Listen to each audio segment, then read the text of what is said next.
Now, if you're a pet owner, you'll know how horribly distressing it can be when they're ill. You know they're not well, yet they can't tell you what's wrong with them.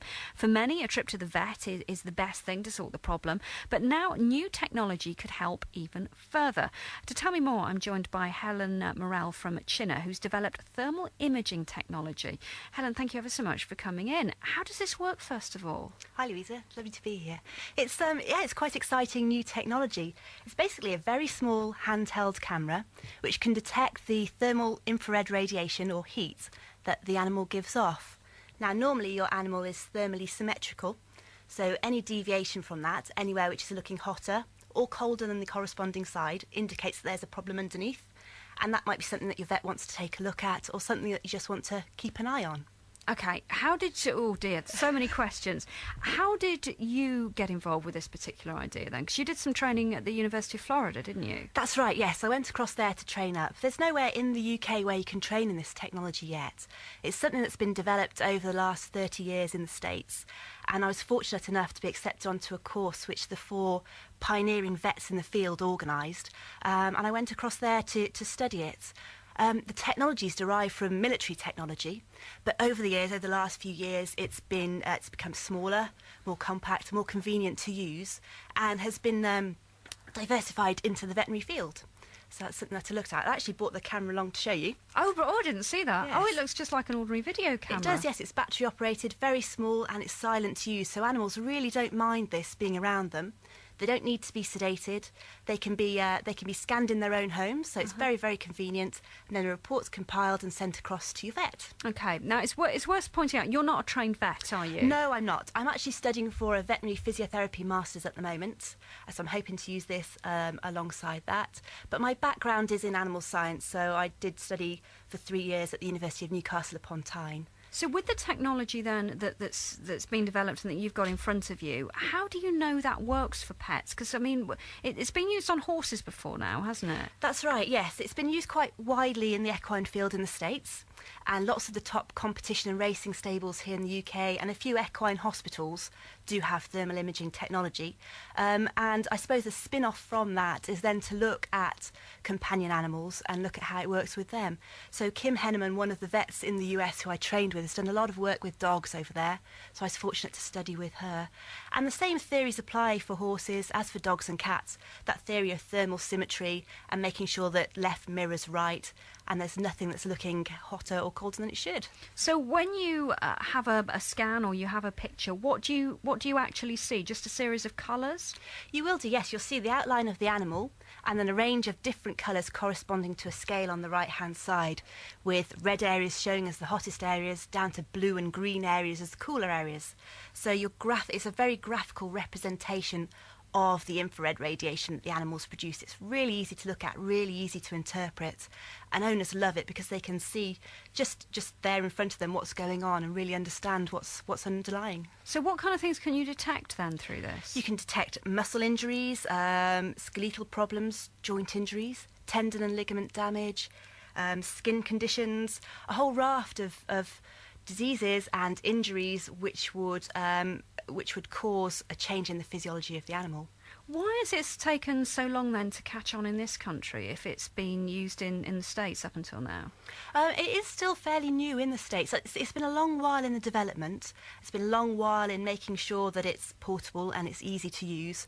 And I suppose in the sort of the development of the techniques and the understanding of what the thermograms, the pictures it produces, actually show, what they can and they can't show. So it's been through a lot of research and a lot of development to get to where it is now. And yes, it's very exciting and new. Without going into too much scientific detail, with the camera that you've got in front of you, as I say, it just looks like a large camera, sort of big professional camera. How does that take a picture of the thermal image of a dog or a cat? Inside the camera is a piece of technology called a microbolometer, and that converts the infrared radiation, the amount of infrared radiation that it picks up from a certain point, into an electrical impulse, and then a colour is assigned to that depending on how strong the radiation amount is. That colour is then mapped onto a small LCD screen on the back, and then that can be moved from a memory card onto a PC and blown up into a large size so you can take a really good look. What about the long-term effects of that? I mean, is there any danger using it to the animal? No, none at all. It's non-contact, it's non-invasive, it doesn't emit any radiation, so you can use it as often as you like with no adverse effects. So unlike an X-ray or an ultrasound scan where you need to clip the fur away, the animal will really not know you've even carried out this procedure. Have you used this to an animal's benefit so far? Have you actually got examples of when you've detected problems or when a vet has detected a problem through this technology? Yes, absolutely. One dog we've been working with has a locking patella, that's his kneecap at the top of his back leg, and he's on treatment for that, but because of it he's not able to use his muscles as effectively as a dog without that condition would be able to. So it's very useful for monitoring how well those muscles are retaining their sort of ability to work, and they're not wasting away or atrophied. So it's useful in that. It's also been used to pinpoint areas in horses where they've got specific problems or conditions, so the vet can then home in on that one area and conduct an X-ray and really understand what's going on, rather than being faced with the problem of a whole leg and not really knowing where the problem is in that leg. Is this used on humans at all? It is actually, yeah. They've been using thermal imaging technology for a while on humans. It's actually being used quite extensively in breast cancer detection. Because cancerous tumours bring with them an associated increase in vasculature and blood flow, you do get a hotter area where the tumour is.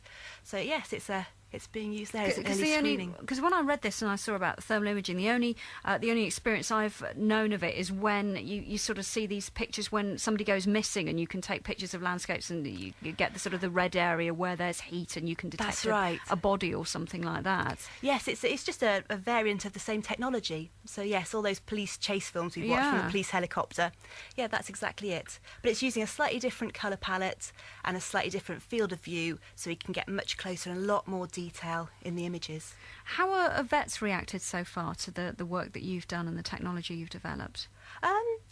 They've been mixed, to be honest. I think because it's something that's new, it needs to be demonstrated and they need to see it. Those clients who I've worked with vets have been really very positive, and they've certainly found the thermograms incredibly useful in pinpointing a non-specific or a shifting lameness or something that's intermittent. So yeah, I'm hoping that word will spread and get a lot more referrals from them. So where are you at the moment then? You've got the camera, you're sort of piloting it, are you? I mean, how do you want it to develop from now?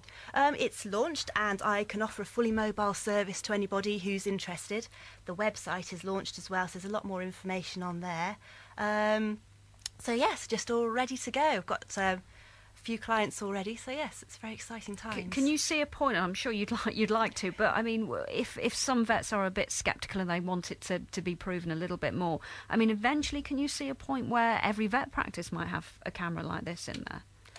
Yes, absolutely, and that's the way things are moving in the States, that's for sure. Lots of practices are starting to invest in the technology, but it's quite expensive to buy, and the report production's quite time-consuming. It can take about an hour to 2 hours to pull a whole animal report together. So for vets to be able to outsource that, the time and the equipment purchase, it's really quite beneficial. And that's where I come in. And is that what you do at the moment? Then you will, once you've got, because I guess the image is one thing, but then it's translating that into English and telling the vet or whoever it is exactly what it means. That's right, pointing out artefacts in the image which are anomalies which shouldn't be there and could give a false positive, and also identifying areas where there isn't a thermally symmetrical image and there are potential problems. Tell you what, it's fascinating. Did you just sort of produce this in your house in Chinner, or was this just something that you did in the States and brought back? No, it's a combination of the two. It's something I produced in my house in Chinner, and the training was done over in the States. So setting up the company was all done over here, and the training all over there. Absolutely incredible.